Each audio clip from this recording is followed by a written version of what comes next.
میرا سوال یہ ہے کہ حضرت مسیح موعود علیہ الصلوۃ والسلام فرماتے ہیں کہ ہم احمدیوں پہ بہت سے ابتلا کا ہم کو سامنا کرنا پڑے گا، ہم پہ ابتلاؤں اور مصائب کی آندیاں چلیں گی اور ہم کئی امیدوں سے بے نصیب کیے جائیں گے. کیا یہ آیا دین کی راہ میں ہے یا انسان اپنی ذاتی زندگی میں بھی اسی شدت سے آزمایا جائے گا؟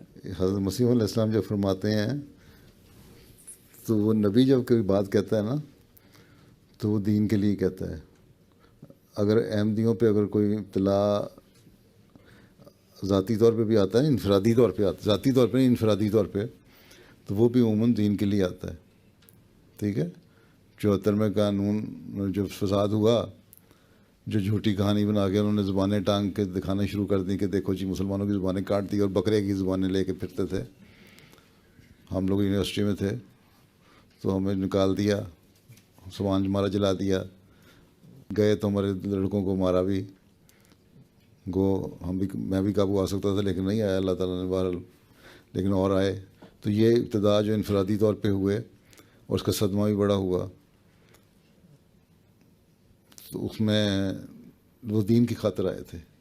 تو حضرت مسیح علیہ السلام کا کہنے کا مقصد یہی تھا کہ جو حضرت صلی اللہ علیہ وسلم نے یہ فرمایا ہے کہ حضرت صلی اللہ علیہ وسلم کے زمانے میں یہ ابتلا آئے ہیں، اور جب دعویٰ کیا اور مانا غلاموں نے، تو ایک دفعہ جس طرح وہ آل یاسر کا قصہ آتا ہے، حضرت صلی اللہ علیہ وسلم جا رہے تھے، ابو جہل ان کو، حضرت یاسر کو اور ان کی بیوی کو اور بچوں کو مار رہا تھا بڑا شدت سے، اور بہت مجبوری کی حالت تھی، کچھ کر نہیں سکتے تھے. حضرت صلی اللہ علیہ وسلم نے فرمایا کہ آل یاسر صبر کرو، اللہ تعالیٰ تمہارے لیے جنت میں گھر بنا رہا ہے. یہ مجبوری کی حالت تھی کہ انہوں پتہ تھا حضرت نے یہ پیش گوئی بھی کر دی کہ اس نے اس ٹارچر سے اس نے مر بھی جانا ہے، اور وہ فوت بھی ہو گئے. اس ٹارچر کو برداشت نہیں کر سکے. ان کی بیوی کو بھی اس طرح نیزہ مار کے مار دیا. تو یہ اس قسم کے ٹارچر جو تھے، بروٹیلٹیز جو ساری کی جاتی تھیں، یہ دین کی خاطر کی جاتی تھی نا. حضرت مسیح علیہ السلام آئے کہ ہو سکتا ہے تمہارے ساتھ بھی اس طرح ہو، لیکن جس حد تک حضرت وسلم کے زمانے میں ہوتا تھا اتنا نہیں ہوگا. پھر جنگیں مسلط کی گئیں. حضرت مسیح علیہ السلام نے فرمایا کہ تمہیں، اور جنگوں میں شہید بھی ہوتے تھے مسلمان بہت سارے،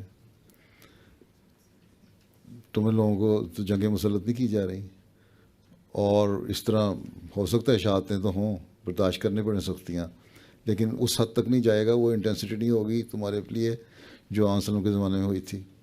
تو ایک ہمت دلانے کے لیے آپ نے فرمایا کہ جنہوں نے میرے ساتھ رہنا ہے ان کو یہ دماغ میں رکھنا چاہیے کہ تمہیں سختیاں بھی آئیں گی، مصائب بھی آئیں گے، تکلیفیں بھی آئیں گی، لیکن ان کو برداشت کرو، اور جب برداشت کرو گے تو اللہ تعالیٰ کے ہاں ریوارڈ پانے والے ہوگے. کیونکہ اسلام کا جو کانسیپٹ ہے زندگی کا، وہ یہ زندگی نہیں ہے جو 70 سال 80 سال 90 سال کسی کی زندگی ہے.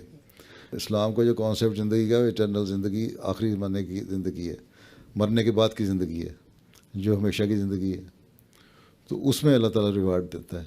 تو اس لحاظ سے حضرت مسیح صاحب نے ہمیں دماغی طور پہ تیار کیا کہ ہو سکتا ہے یہ ہو، جنہوں نے میرے ساتھ رہنا ہے ان کو یہ نہ سمجھیں کہ پھول پڑے ہوئے ہیں، گلاب کی پتیاں پڑی ہیں، ان پہ چل کے میرے پاس آ جاؤ گے ہیں.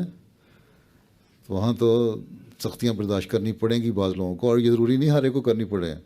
یہ کتنے لوگ احمدی ہیں، کروڑوں احمدی ہیں، ایون پاکستان میں لاکھوں احمدی ہیں، جن میں سے چند 100 یا 1000 کوئی ساتھ سختیاں ہیں نا، باقی تو کچھ نہ کچھ رہ ہی رہے ہیں نا. ٹھیک ہے، آپ تھوڑی سختیاں آج کل زمانے میں ہو گئیں کچھ باتیں سننے کی وجہ سے، کچھ جہاں ملازمت کرتے ہیں ان مالکوں کی وجہ سے یا حکومت کے قانون کی وجہ سے، لیکن اس کے باوجود جو بعض احمدی وہاں سختیاں جھیل رہے ہیں، اکثریت احمدیوں کی اتنی سختی برداشت نہیں کر رہی.